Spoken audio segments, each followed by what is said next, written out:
Welcome, everyone. Thanks for being here. It's a pleasure to be here with my colleagues to talk about the Save America Act. American elections are for American citizens. Not one of us would dream of casting a vote in another country's election unless, of course, we happen to be citizens in that country. The understanding here is no different, should be no different.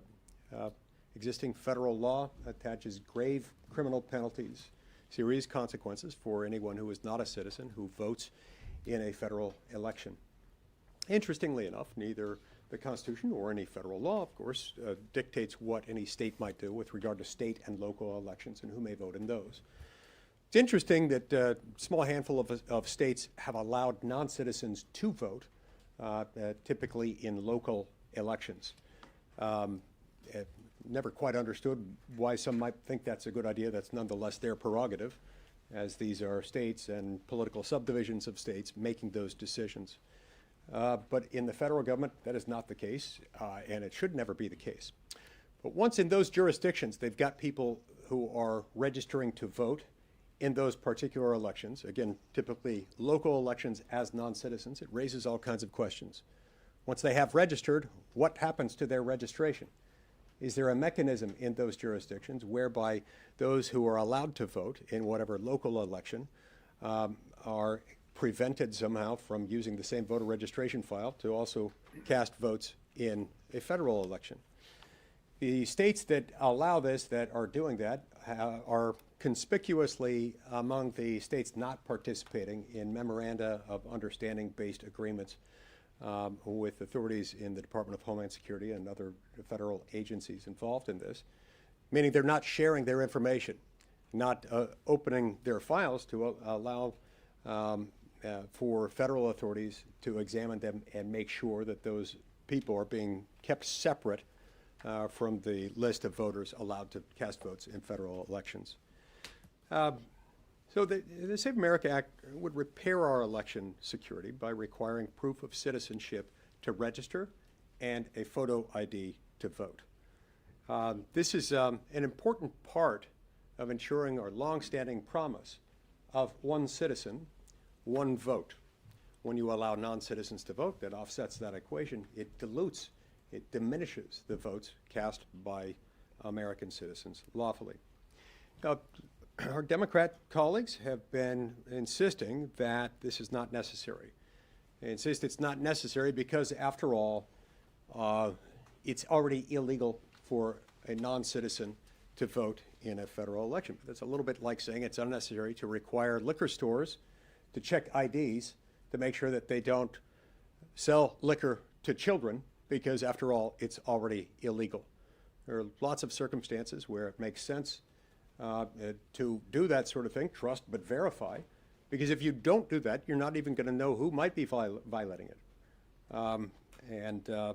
This is one of those areas. Now, today, one of our colleagues from Oregon, Senator Jeff Merkley, said that the Save America Act, and this is a direct quote, stabs a knife through the beating heart of our democracy. Really?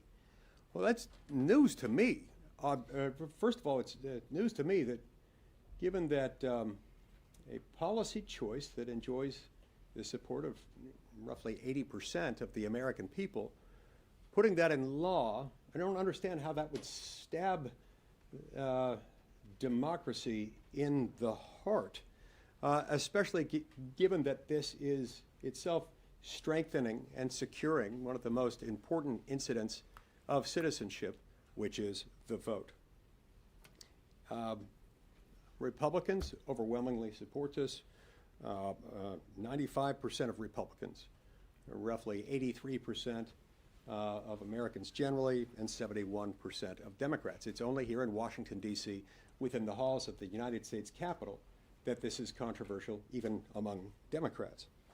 Over 170 countries across the world have some form of voter ID requirement. It's actually much easier to identify the very small handful of nations with democratic elections that do not have voter ID requirements. So I would ask the question, why should we allow the United States of America to have election security laws and procedures inferior to those in I don't know, Moldova or Bangladesh, for example. The Save America Act embodies the mantra often used in this town and elsewhere that we want to make it easy to vote and hard to cheat. You have to have both of those. If you neglect either one, you're going to create problems. If you prefer the former, while shunning the latter, you will in fact succeed in making it easy to vote. But that sort of betrays and diminishes the whole point of having free and fair elections, and it makes them impossible.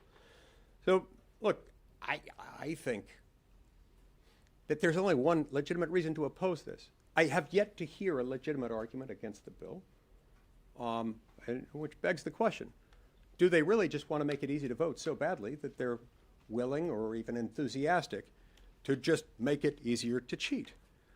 So far, the congressional Democrats have, by and large, focused on arguments that are a combination of being ill-founded, relying on blatant mischaracterizations of the statutory text itself, including and especially the text beginning on page 12, line 22, and following on to the following page, easing the documentary requirements for proof of citizenship, making it so easy that it's much easier than filling out your I-9 form when you start a new job with a new employer, where you're required to prove your citizenship if, in fact, you're an American. If you're not an American citizen, you're going to have to produce a visa showing that you are eligible to work.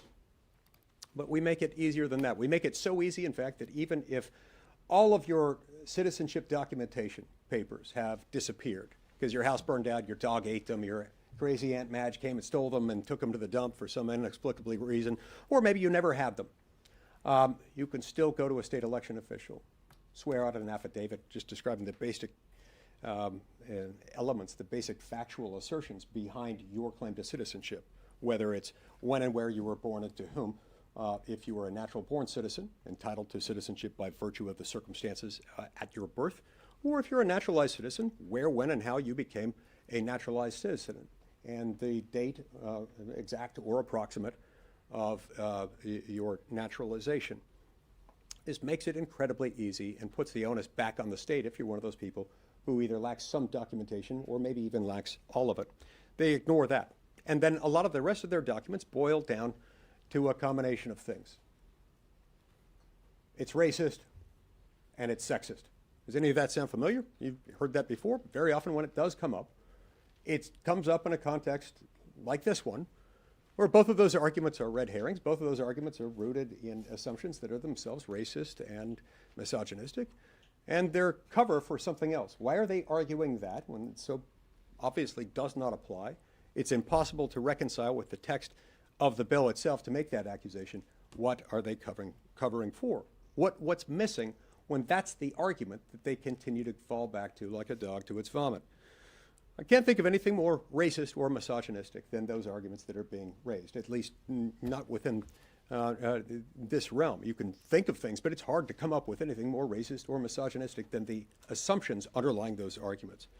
So look, showing ID and proof of citizenship is something that Americans have to do every single day to get a job, to start a job, to board a plane, to open a bank account, to enroll in school, to shovel snow in New York City, to get veterans benefits, to get Social Security benefits, to get a hunting license or a fishing license or pick up a prescription, or to get into the Democratic National Convention, where you have to prove identity with a voter ID, and you have to, in order to be able to participate in the proceedings, show that you're entitled to be there and that you're a delegate. Yes, they do that. So if they want to call this Jim Crow 2.0, then so too is the Democratic Party. And of course, it is not, nor is this. These are red herring arguments. I'm pleased to be here with some of my colleagues. We'll hear from each of them now, starting with my friend and colleague from Florida, Senator Rick Scott. First off, I want to thank Senator Lee for his tireless effort in trying to get this done. So I've been up here 7 years. This is probably the most bipartisan thing I've ever seen. If you go around the country, I don't care if you're a Republican or Democrat or Independent, you want this. There's just a video that came out this morning of DC voters. They want it. So people want this. The only place where they don't want this is in the Senate, and the Democrats in the Senate and the House. That's the only group that doesn't want it. So why don't they want it? There's only one answer. They want fraud. They want to allow illegal aliens to vote. That's the only answer. So think about what you show more than anything else. It's not your credit card for most people. It's your driver's license. You show ID for everything. As Senator Lee said, you show it to get, to hopefully not get a ticket. But if you go to the grocery store, you often have to show it. If they're checking your credit card, if you go to a doctor's office, you board a plane, whatever you do, you're going to have to do this. Buy a lottery ticket in my state, and so whatever you have to show this. So it's not like it's the end of the world to show it. So the Democrats say, oh, first off, it's Jim Crow 2.0. Well, I mean, let's remember, they were the party that was Jim Crow. But there's nothing racist about this. So everybody I know has ID. And think about it, they say married women, oh, it's going to be disenfranchised married women. I'm married to a married woman. I have 2 daughters that are married. And I think they can figure out how to get whatever ID they want, how to vote, all those things. They don't need anybody telling them what to do. They can figure this out. So any Democrat that says that women can't figure this out, they're stupid. So we're on this bill. I think we've got to keep working on this bill. The way I look at it is there's 3 ways to get this passed. The best way is for the Democrats to come to their senses. Come to their senses and say, you're right, we ought to get this done. That's number 1. Number 2 is we can find a must-pass bill to try to add it to that. And number 3, we can say, is there a way to do it through the talking filibuster, or is there another way like that? But this is important. This is important to secure elections. Trump secured our border. He needs us to secure elections. The American public wants us to secure elections. I don't think there's anything I've done up here. Maybe as governor, there's something like daylight savings time, but up here that is more popular than getting this bill passed. So I hope we'll be able to get this done. So now let me turn it over to my colleague from Oklahoma, James Lankford. Sir Scott, thanks.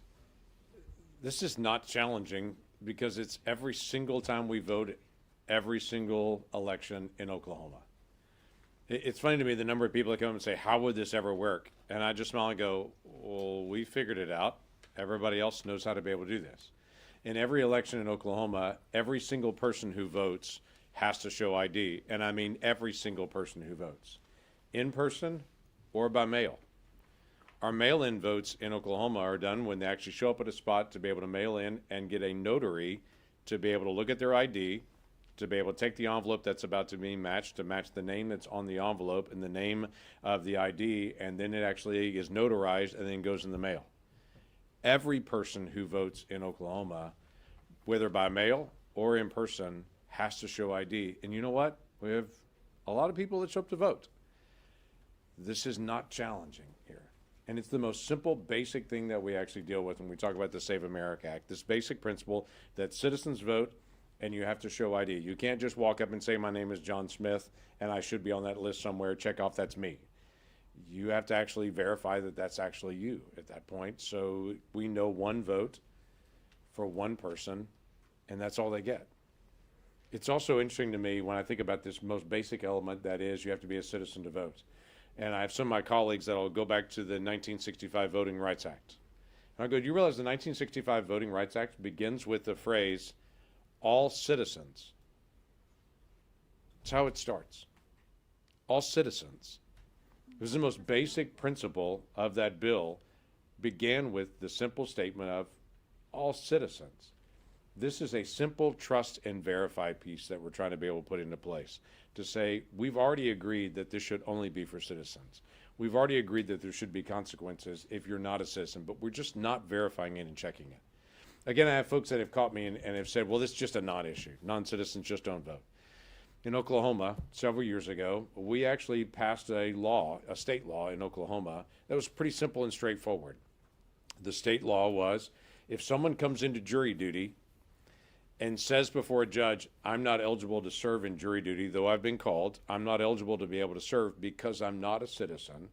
If they say that, then by state law now, we have to check the voter roll to see if they're also registered to vote. If they are, and we have found folks that are, their name is automatically dropped from the voter roll. It's the way that we're doing it in Oklahoma, to be able to find ways to say if there's someone who is not a citizen of the United States and is in violation of the 1965 Voting Rights Act, that we are making sure their name is being purged off the voter roll, so it is only citizens of the United States that are actually voting in our elections. You know what? We still have elections. We still vote. Somehow we as Oklahomans have figured it out. So we say to the rest of the country, we do ID all the time. We check citizenship all the time on it. This is a common sense provision that we want to be able to bring to the nation that is already statutory. Let's actually just have implementing legislation with it. So I want to be able to recognize my colleague from Ohio, John, be able to come on up. Come on, John. Thank you, James. I'm John Husted, Senator from Ohio. But for the purposes of this discussion, I was the Secretary of State of Ohio from 2011 to 2019. I was Ohio's chief elections official. I'm one of the few people in Congress that's actually ever been in charge of an election. And we made it easy to vote and hard to cheat in Ohio. And many of my fellow colleagues from around the country did that. And one of the ways that they did that was photo ID. And another way they did that was properly maintaining voter rolls. Photo ID should be the national standard. Photo ID is popular among the American people. It improves the integrity of an election. It also improves the administration of an election. I want you to understand from a practical point of view how much easier it makes it on elections officials to have a photo ID law. Because simply all you need to do on election day is when you go up to the poll worker, who may be one of your elderly neighbors, maybe a young person, all they need to do is simply take your photo ID, run the magnetic strip through the reader, and boom, there you are. There's your picture, there's your information. It tells them what ballot to give you. It is also an improvement on election administration. And that's another reason that having photo ID and the system that we have in Ohio and many other states have is important. The Save America Act is a very important piece of legislation, but it has several parts to it. And I've heard the Democrats object to it, but I've also read quotes recently from several, and I want to make sure that I get this right, that in looking at the matter of photo ID, Chuck Schumer said, our objection as Democrats is not to photo ID, is not to a photo ID. That's what he said. So I'm going to give him a chance this afternoon to prove that, as I will offer up a live UC that will have photo ID available for to set the national standard of the country that would allow people to vote with a driver's license, with a state ID, with a passport, with a military ID or a tribal ID. These are the simple photo ID methods that are available to every American citizen. In Ohio, for example, if you do not have a state ID, we will give you one for free. And every state in the nation can run an election that way. It will improve integrity. It will improve the administration of elections. And for America, for the American people, it will help us settle this business once and for all about whether or not our elections have integrity. Once we have photo ID, once we have proof of citizenship, American citizens can have more trust in their elections and that they can know that it is indeed a nation where it is easy to vote and hard to cheat. Senator Britt? Sure. Well, these gentlemen have covered much of what we need to talk about today, but I want to start by thanking Senator Lee. So Senator Lee got in there on this issue, and he has made sure that people paid attention. This isn't a Republican issue. This is an American issue. When you look at the polling, it is wildly popular amongst Republicans, amongst independents, and amongst Democrats. When you see something like that, I think it's incumbent upon us to actually do something on something like that. And that's exactly what Senator Lee has done with the Save America Act. And today we talk about the heart of that. I appreciate Senator Husted and his work as Secretary of State. He knows this issue front and back. He talked about it, but we want to make sure that Americans have faith in their elections. We want to make sure that they are free, fair, and secure. If Americans don't have faith, it undermines the very pillars that hold up our democracy. And we know the best way to do that is to require ID. We do it in the great state of Alabama. And we also say, hey, if for some reason you can't come to us, we'll come to you. We're going to make sure that you have one because we also understand that it is fundamental to actually achieving the American dream. So for many of my colleagues, they have said that this is unattainable for certain segments of the population or certain people. I find that wildly offensive. And I am here today to say that if that is your argument, let's drill down on that. Because you can't rent a home, you can't go to work, you can't shovel snow in New York City without an ID, and you can't get into Jon Ossoff's campaign event. So I'm pretty sure as we look to try to achieve the American dream, whether that's getting insurance, whether that's getting a car, whether that's signing your kid up for school, you need an ID. So if my colleagues continue to say that there are certain segments of the population that can't get one, why don't we deal with that? Because I want every American, regardless of their zip code, regardless of their background, regardless of their state, to be able to achieve the American dream. And without simple identification, they can't do that. But let's secure our elections. Let's do it now. When you go pick up your ballot, it'll still be there if you have to show your ID before you get it. And I am excited to hear so many of my Democratic colleagues come to the table and say they're for this too. I look forward to watching them follow through with that on the Senate floor. This is the same party that you remember made us have vaccine passports to go out to eat during COVID, and has done so much more to protect one of the most important ones, and that's the right to vote. So thank you for your leadership on this, Senator Lee. I say let's get this done. We're certainly not going to quit until we do. Thanks so much. Thanks for being here. All right, I think we've got 10 or 15 minutes. Let's get through questions. Yeah. There'll probably be a Democrat coming to the floor from a bright blue state to object to John Huston's UC request. Are you going to seek a roll call vote on this photo ID provision as an amendment to the bill to put every Democrat on record, or more specifically, this weekend votes on Saturday and Sunday? What amendments do you think you'll be voting on? Well, my personal overall emphasis is going to continue to be on the bill in particular, but I intend to be there when Senator Husted offers up his amendment and be there to speak in support of it in the event that I've got something there to offer, because I think that too is very much worth supporting. As far as what else might happen, I'm not sure, and I'll leave others to speak to that. If your question is whether Senator Husted is seeking also a roll call vote on it, I don't know, and I want to speak for him, but do you want to weigh in on that? Yeah, we'll see what happens on the floor.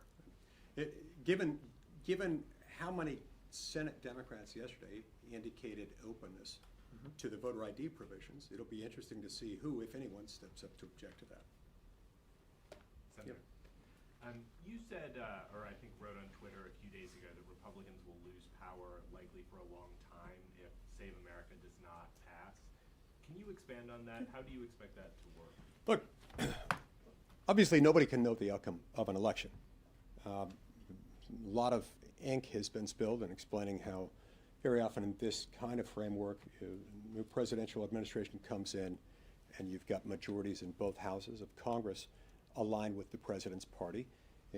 There are sometimes difficulties holding on to both houses, in some cases either chamber, following that alignment. And so a lot of people point that out. When you add to that the amount of support for this legislation within our base, but also within the base of the other party, if we don't get it done, or at least do everything that we possibly can to try to get it passed, I think there's a very significant risk that our own base doesn't show up for us in November. We worry about that. We also worry about the integrity and the security of our elections.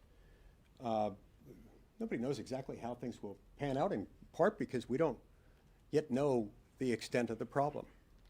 What we do know is that in the states that have started reviewing the voter registration files in order to weed out those who might have registered, perhaps inadvertently, perhaps intentionally. Already there have been thousands of voter registration files identified just in the handful of states that have been doing their own review. The states that have not been doing their own review would yield really significant results if those reviews began. But a lot of those same states that are run by Democrats are not only not doing their own review, they're refusing even to share their voter registration files with federal officials in an attempt to try to go through it. It begs the question, why? When you add to that this additional dynamic of the handful of states in which some local elections openly allow non-citizens to vote, and the fact that they have also been unwilling to share that, and they've also been unwilling to explain how, whether, to what extent, in what ways they separated out those voter registration files who are non-citizens, who are allowed to vote there, and how it is that they make sure that they're not voting in federal elections. All those things could contribute. We have to assume that they might well contribute to Republican losses in November. Yeah. Senator Lee, there's a provision in the bill that asks states to make photocopiers or imaging equipment available in public buildings. Could you describe the reason for that, and do you want to change at all what they, how they worded that in the House passed bill? If there's a need, if there's something that could help us get it passed easier, if there's a hurdle that needs to be overcome, I'm open to all kinds of suggestions, particularly on that. I mean, changing that is not an essential characteristic of the bill, nor would it, I can't imagine that making some minor tweaks to that, how that works, I don't think it would do anything to make it unpassable in the House. So I'm open to considering whatever.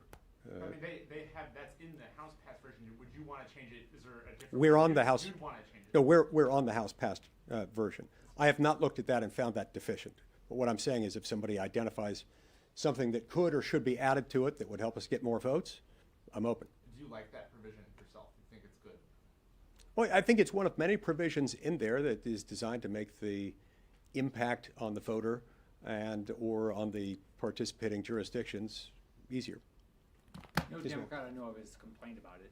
Yeah, I haven't heard it. Yeah. Senator, given that Schumer said that Democrats aren't necessarily opposed to photo ID, would you be in favor of trimming down the Save America Act to only focus on photo ID? And have you received any indication that the White House would be in favor of that? Yeah. Oh, yeah. I mean, first of all, because of Senator Husted and his great idea on this, they'll have their chance this afternoon to state their position on that. State their position on whether to support that and what they would do with the rest of it. If your question to me is, would I walk away from the rest of the bill and say, oh, okay, well, we got this, so never mind? No. No, we're going to continue to push the rest of the legislation. If we can get that passed separately, fantastic. We'll focus on the rest of the provisions. The two things are necessary for different reasons. And there again, if somebody comes up with a good faith, productive suggestion about how we could make those provisions better, I'm all ears. I'm open to suggestions. But the freestanding independent concerns would remain. It would be fantastic if we get this win. They shouldn't object. They should allow this to become law, and I think the country would be better off for it, and then we could move on to the other items. But I'm not going to walk away from the rest of it because, remember, the whole reason we're here, what started the original SAVE Act was this realization of a confluence of events and changes in law and the interpretation of law over the last 33 years since NVRA was passed that have resulted in 30 million plus non-citizens in the United States, 10 to 15 million of whom came into this country unlawfully between 2021 and 2025 alone. And then the Supreme Court's ruling in Arizona versus Intertribal Council of Arizona, where they said that if you are dealing with an NVRA-supplied voter registration form available in DMVs of almost every state, even if you know somebody is a non-citizen, you cannot attempt to verify citizenship because it's somehow preempted. That is an independent freestanding problem. There may be multiple ways of addressing that. We've come up with a way that we think is fair. It's easy to comply with, makes it easy to vote and hard to cheat. But no, we're not going to walk away from that. And then in terms of just the process we're seeing now, we're spending several days with members of both parties talking about this bill. How long would you like this sort of extended debate period to pass? And do you think it's a productive use of the Republican Party's time? Yes, absolutely, emphatically. There's nothing more pressing. Now, there are only a couple of things that are likely to interrupt it, but they'd interrupt it momentarily. Obviously, we're still very much wanting to get DHS funded. those discussions are still ongoing. We could toggle back and forth if and when a deal is reached on that, and I hope it is. And then Mark Wayne Mullins' confirmation vote, we can toggle in and out of that and get that done, but we need to go right back to this. To answer your question as to how long, as long as it takes to get it passed. With legislation that is this popular and people from both parties, among every demographic, among regionally, racially, party affiliation, male, female, we have an obligation to do everything we can to get this passed. In the case of the Civil Rights Act of 1964, not the same bill, different context, I don't mean to overdo the comparison, they stayed on that for 60 days. And near the close of that 60-day process, when people were worn down, the members opposing it, it was a 32-vote cloture deficit that they faced.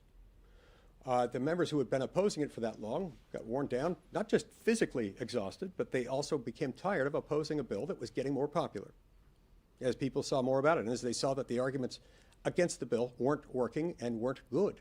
And so in order to save face and in order to address some of their concerns, they proposed amendments. Those amendments were adopted. They closed the 32-vote cloture deficit. If they could do that on a bill that's much more complex, groundbreaking, was less popular, between 51 and 54% at the time it was passed by the House in March of 1964, and they were able to close a 32-vote cloture deficit, we can do that with a much simpler bill, a more popular bill that has a mere 10-vote cloture deficit. Senator, with the more controversial amendments that have been added, I suppose, like the men and women's sports, do you think that harms the ability to pass the SAVE Act as it was given by the House? Well, no, I mean, look, that's part of what the amendment process does. The amendment process allows us to consider changes, additions, subtractions, other modifications, and I mean, we'll see.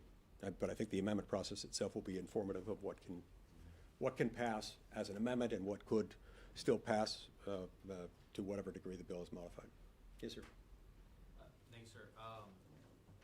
Following up on the idea of separately passing a voter ID requirement, let's say you guys stay on this for a while, you've got Democrats coming over to your side on the ID thing, you get through the Mullen confirmation, funding DHS, would you be open to, under cloture, at some future point in time, at a 60-vote threshold, trying to pass the voter ID provision specifically, because you might not be able to get all Democrats to not object, but you might be able to get 7 or 8 Right. who are willing to vote for that. Right. That's how they finished the job in '64. Enough came over, they were able to achieve. But leaving the closure. rest of the Save America Act on the table? Oh, maybe I misunderstood your question. If your question is we're going to leave the rest of it once we get voter ID passed, no. I mean, we got to keep debating until it passes or until it becomes apparent that we've done everything we can, and we're nowhere near that point. All right, I'm told I've got time for one more question, and we've got to move on. Let's see. I don't remember who was first. One of you two was first.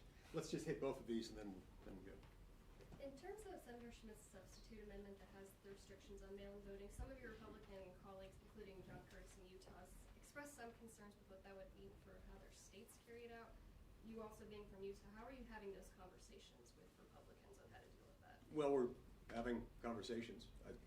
It's not yet certain how that vote will turn out and what negotiations might ensue, but yeah, we're having a lot of conversations. Or what amendments we'll vote on. Yeah. Some of your Senate Republican colleagues have raised concerns in recent weeks that what they view, I think, as an online pressure campaign is counterproductive for the conference writ large. Have they raised concerns with you directly, and what is your response to that? Well, look, it's a popular bill, and popular bills create their own organic support bases. Every time I talk to activists, people who support this, I'm like a broken record, telling them catch more flies with honey than with vinegar, and I recommend encouragement and focusing on the positive elements of the bill. If they do what they do, it is what it is. Thank you. Thanks so much. Thank you.